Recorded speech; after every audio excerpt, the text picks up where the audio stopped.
தஞ்சாவூர் மாவட்டம் திருவையாறு தூய இதய அன்னை ஆலயத்தில், கும்பகோணம் மறைமாவட்டம் திருவையாறு கத்தோலிக்க சங்கம், வின்சென்ட் தே பவுல் சபை, மரியாவின் சேனை, அன்பியங்கள் சார்பிலேயே மத நல்லிணக்க கிறிஸ்துவ பிறப்பு பெருவிழா மற்றும் நலத்திட்ட உதவிகள் வழங்கும் விழா நடைபெற்றன. பள்ளி மாணவ மாணவிகள் வரவேற்பு நடனம், கிறிஸ்துமஸ் பாடலுக்கு நடனமாடி அனைவரையும் மகிழ்வித்தார்கள். நிகழ்ச்சியில் திருவையாறு நகராட்சி துணைத் தலைவர் நாகராஜன், முக்கிய பிரமுகர்கள், தொழிலதிபர்கள், சகோதரர்கள், பொதுமக்கள் ஏராளமானோர் கலந்து கொண்டு சிறப்பித்தார்கள். சிறப்பு அழைப்பாளர்களுக்கு சால்வை அணிவித்து மரியாதை செய்யப்பட்டன. நலத்திட்ட உதவிகள் வழங்கப்பட்டன. முன்னதாக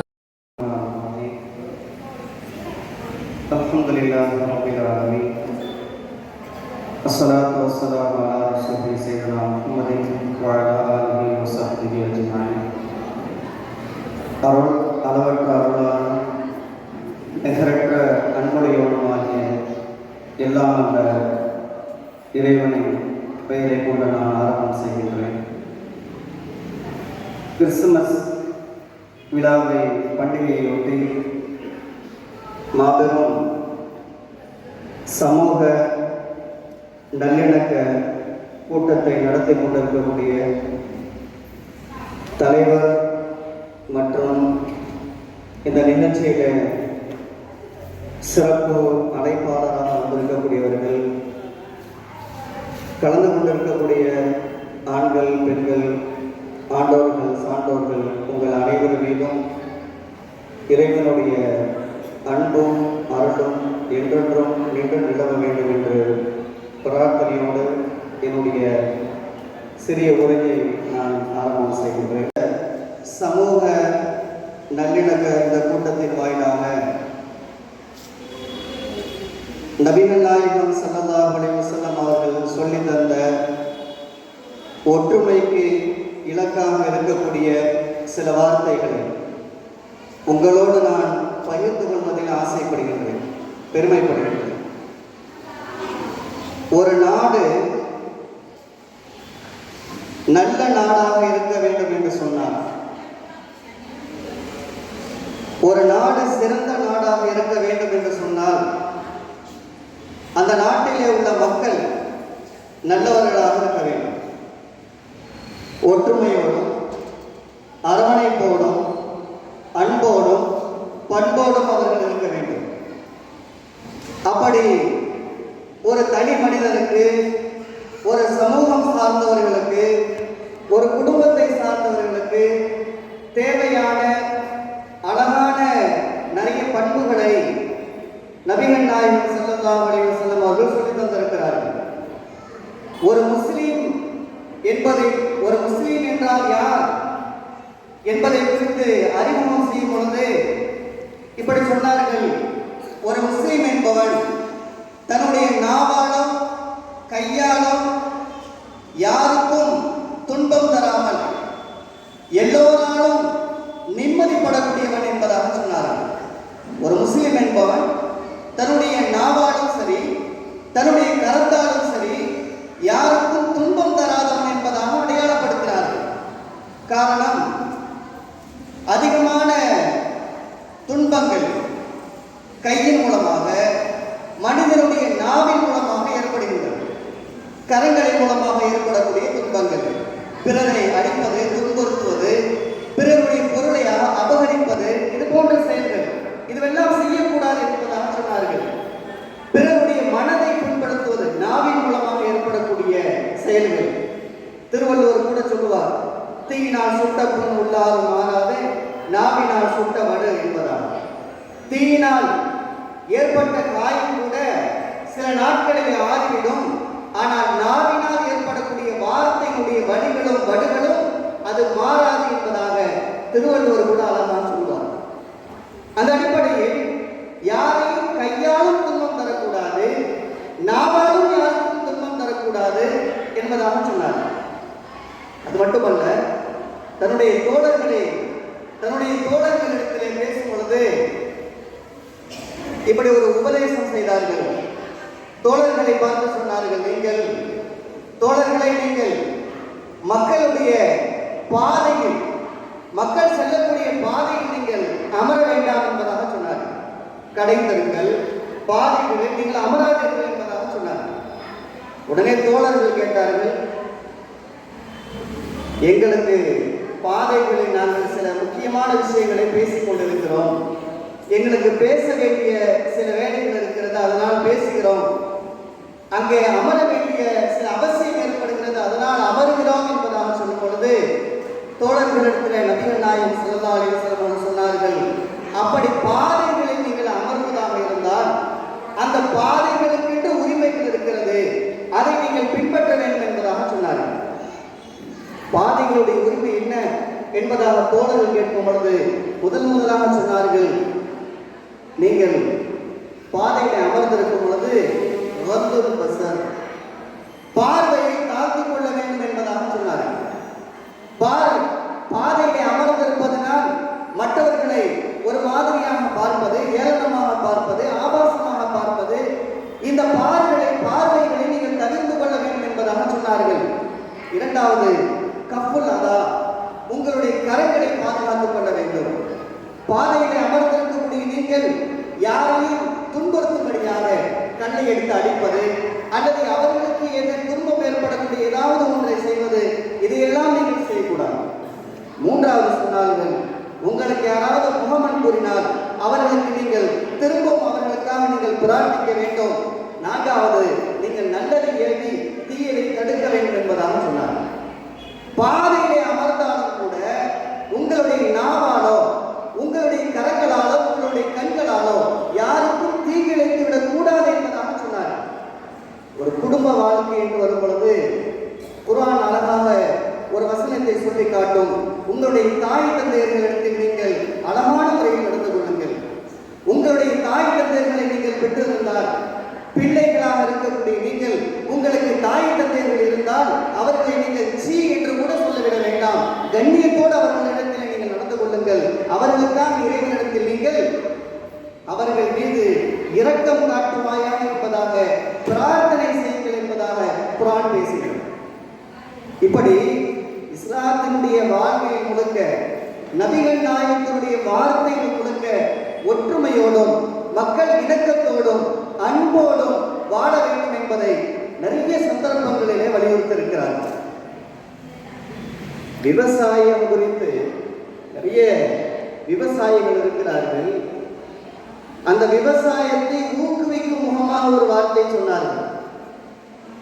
மரங்களை நட வேண்டும் என்று, அதையெல்லாம் சமூகத்திற்கு அதன் மூலமாக ஏற்படக்கூடிய பயன்களை கொண்டு மரம் நடுவதை ஆர்வம் ஊட்டக்கூடிய விஷயங்களை சொன்னார்கள். தோழர்களை பார்த்து, நீங்கள் ஏதாவது ஒரு மரத்தை நட்டு நீங்கள் ஏதாவது ஒரு விவசாயம் செய்து அந்த விவசாயத்தின் மூலமாக அந்த மரத்தின் மூலமாக காய்க்கக்கூடிய கனிகளும் பழங்களும் அதை ஏதாவது ஒரு பறவை சாப்பிட்டால் பசியோடு இருக்கக்கூடிய மனிதன் சாப்பிட்டால் அந்த மரத்தை நட்டவருக்கு தர்மம் செய்த நன்மை கிடைக்கும் என்பதாக சொன்னார். உங்களுடைய எல்லா நல்ல செயல்களுக்கும் தர்மத்துடைய நன்மை கிடைக்கும் என்பதாக சொன்னார்கள். இப்படி வாழ்க்கை முழுக்க உலக மக்கள், உலகத்திலே வாழக்கூடிய எல்லா மக்களும் ஒற்றுமையோடும் அன்போடும் பாசத்தோடும் பரிவோடும், அது குடும்ப வாழ்க்கையாக இருந்தாலும் சமூக வாழ்க்கையாக இருந்தாலும் தனி மனித வாழ்க்கையாக இருந்தாலும், இப்படி அரவணைத்து எல்லா மக்களையும் அரவணைத்து வாழ வேண்டும் என்ற நல்ல செய்திகளை நபிகள் நாயகம் ஸல்லல்லாஹு அலைஹி வஸல்லம் அவர்கள் இது போன்ற ஏராளமான செய்திகளை சொல்லியிருக்கிறார்கள். இந்த சில செய்திகளை உங்களோடு இந்த நேரத்தில் நான் பகிர்ந்து கொள்வதில் ரொம்ப சந்தோஷப்படுகின்றேன். இறைவன் இது போன்று எல்லா காலங்களிலேயும் ஒற்றுமையாகவும் இணக்கமாகவும் இருக்கக்கூடிய ஒரு நல்ல சூழ்நிலையை நம்முடைய நாட்டிலே உண்டாக்கி அருள் புரிவானாக என்று என்னுடைய பிரார்த்தனையோடு வாய்ப்பளித்தவர்களுக்கு நன்றி கூறி என்னுடைய உரையை முடித்துக் கொள்கிறேன்.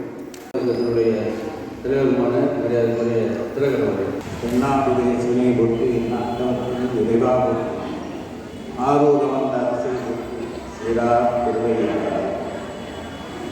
இந்த திருவையாற்றிலே நாம் சிவனின் ஈசானிய முறையிலே நாம் இந்த இயேசுநாதருக்கு ஆலயம் அமைந்துள்ளது.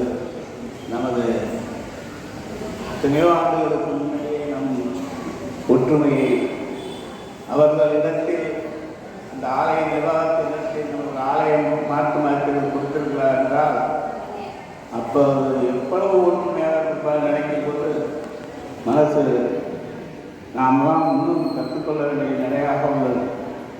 தெய்வத்தின் மேல் சமயம் வேறில்லை அரிசாசம் தெய்வத்தின் தெய்வம் இல்லைன்னு நான்மறை செல்பொருள் வாய்மை வைத்த சிறு சிறு தேவாலயம் திருவாசனம் உள்ளத்தில் செய்வார்கள் நாவதற்கு அழைத்திருந்தது.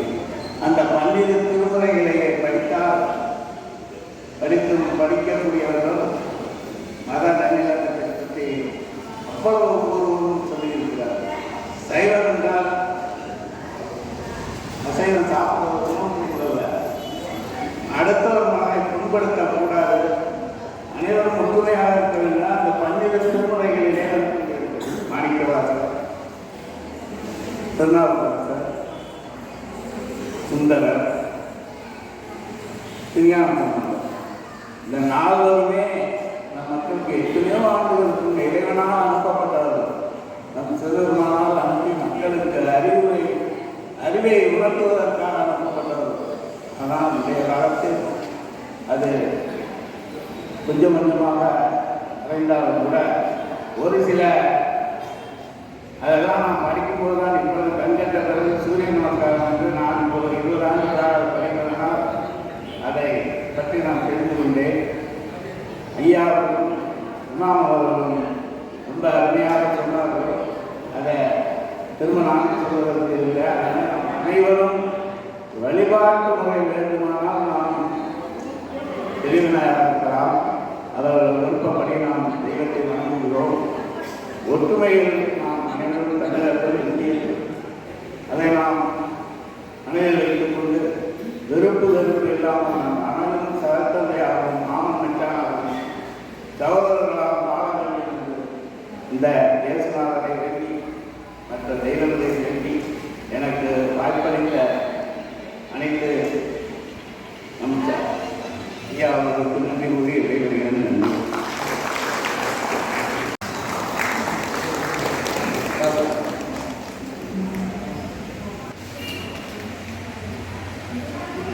அடுத்ததாக தமிழ்நாடு கத்தோலிக்க சங்கத்தினுடைய முன்னாள் தலைவர் டேவிட் முன்சி அவர்கள் ஒரு சில வார்த்தை.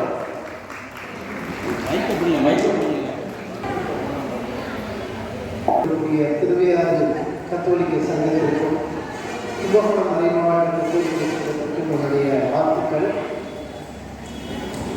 இப்போ பேசியிருக்கக்கூடிய 3 சமயத்தினுடைய தலைவர்களும் குறிப்பிட்டது போல திருவையாறு நகரம் ஒரு அமைதி பூங்காவாக எல்லோரையும் அரவணைத்து செல்லும் சகோதரத்தன்மையுடன் விளங்க வேண்டும் என்று சொல்லி இந்த கிறிஸ்து பிறப்பினுடைய விழாவில் உங்கள் எல்லோரையும் வேண்டி விடைபெறுகிறேன். நன்றி, வணக்கம்.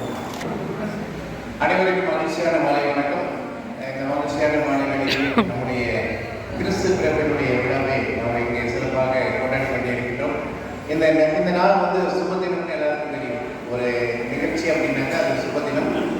அந்த சுபதினத்தை பற்றி ஒரு வரி மட்டும் சொல்லி கண்ணதாசன் வரிகளில் வந்து சீர்காழி கோவிந்தராஜன் பாடின அருமையான அந்த வரிகள்.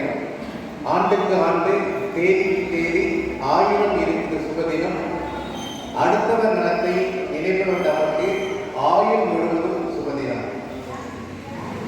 அப்ப அடுத்த நல்ல நேரத்தில் நல்ல சுபதினம் சொல்லுவாங்க. அதெல்லாம் கிடையாது.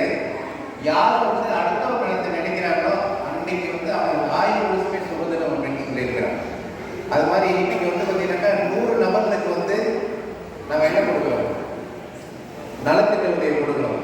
இதுக்கு வந்து யாரெல்லாம் உதவி செஞ்சிருக்காங்களோ அவங்களுக்கு இந்த கடவுள் ஆயுள் முழுவதும் என்ன கொடுத்துருக்காரு, சுபதினமாக கொடுத்துருக்கிறாரு. அதனால இந்த சுபதினத்தை சிறப்பாக நம்ம இந்த கிறிஸ்து பிறப்பு வந்து ஒரு சுபதினமாக இருந்தாலும் அதை அடுத்தவர்களுக்கு நம்ம கொடுக்குறதா அது சிறப்பான சுபதினம். அவங்களுக்கு ஆயுள் முழுவதும் சுபதினமாக இருக்க வேண்டும் என்று கேட்டுக்கொண்டு தந்த வாய்ப்பு